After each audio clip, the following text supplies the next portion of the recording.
آخر سارا کو اس گناہ کی سزا بھگتنی پڑ رہی ہے جو گناہ اس نے کیا ہی نہیں۔ ڈرامے کی نیکسٹ ایپیسوڈ میں آپ لوگ دیکھیں گے کہ فراز کی موت کے بعد سائم اپنے آپ کو سنبھال نہیں پاتا۔ مشل جب سائم سے کہتی ہے کہ فراز بھائی چلے گئے ہیں اور اب وہ واپس نہیں آئیں گے، تمہیں اپنے آپ کو سنبھالنا ہوگا، تمہیں خود کو حوصلہ دینا ہوگا۔ وہیں پر سائم مشل سے کہتا ہے کہ میں اپنے بھائی کے قاتلوں کو زندہ نہیں چھوڑوں گا،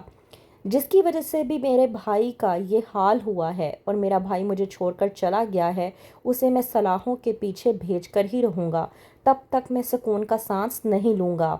سائم جب اپنی والدہ سے کہتا ہے کہ فراز کو لے جانے کا وقت آ گیا ہے تو سائم کی والدہ سائم سے کہتی ہے کہ تم مجھ سے وعدہ کرو، میرے بیٹے کے قاتل جو کوئی بھی ہیں تم ان سے بدلہ لوگے، تب تک تم سکون کا سانس نہیں لوگے۔ وہیں پر دوسری طرف سامیہ جو بے پناہ محبت کرتی تھی فراز سے، لیکن فراز اس بات سے انجان تھا۔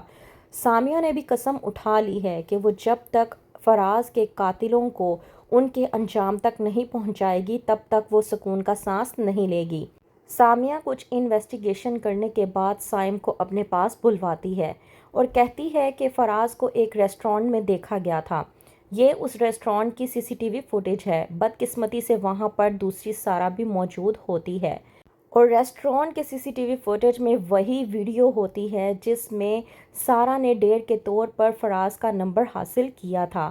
کہتی ہے سامیہ سائم سے کہ یہ ایک لڑکی ہے جس کے ساتھ فراز کو دیکھا گیا ہے۔ ریسٹورانٹ کے ویٹرز نے بھی اس بات کی تصدیق کی ہے کہ اس کے ساتھ وہاں پر کوئی لڑکی موجود تھی اور فراز کے نمبر سے کسی کو آخری بار کال بھی ملائی گئی ہے اور کال جس لڑکی کو ملوائی گئی ہے وہ کوئی اور نہیں بلکہ سارا نام کی لڑکی ہے۔ کہتا ہے سائم سامیہ سے کہ میں اس لڑکی کو سلاخوں کے پیچھے دیکھنا چاہتا ہوں، میں اس لڑکی کو ایسی موت دینا چاہتا ہوں کہ یہ زندہ رہ کر بھی مر نہیں پائے گی اور اپنی موت مانگے گی تب بھی اس کو موت نہیں آئے گی۔ وہیں پر دوسری طرف سارا جو کہ خوشیاں منا رہی ہوتی ہے اپنی احمر کی شادی کے ساتھ،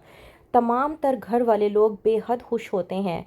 احمر جو کہ سارا پر اپنی تمام تر محبتیں نچھاور کر رہا ہوتا ہے اور کہتا ہے کہ دلہن بننے کے بعد تمہیں سب سے پہلے میں ہی دیکھوں گا، تمہیں اور کوئی نہیں دیکھے گا۔ لیکن سارا اور احمر اس بات سے انجان ہیں کہ ان کی زندگی میں ایک بہت بڑا طوفان آنے والا ہے، ایسا طوفان جو ان کی زندگیوں کو پوری طرح سے بکھیر کر رکھ دے گا۔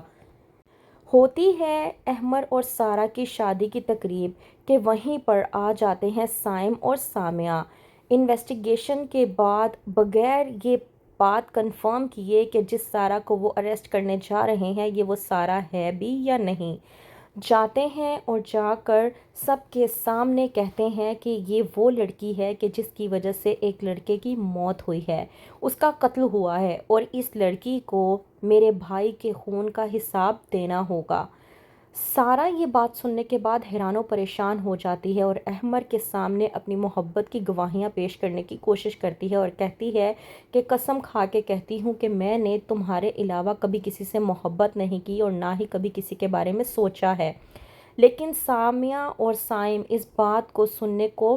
روادار بھی نہیں ہوتے اور سارا کو اریسٹ کر کے اپنے ساتھ لے جاتے ہیں۔ سارا پوری طرح سے مجبور ہو جاتی ہے اور حیران و پریشان ہو جاتی ہے کہ آج کا وہ دن جو احمر کے ساتھ اس کی شادی تھی، لیکن ہو کیا گیا کہ اسے جیل کی سلاخوں کے پیچھے جانا پڑا۔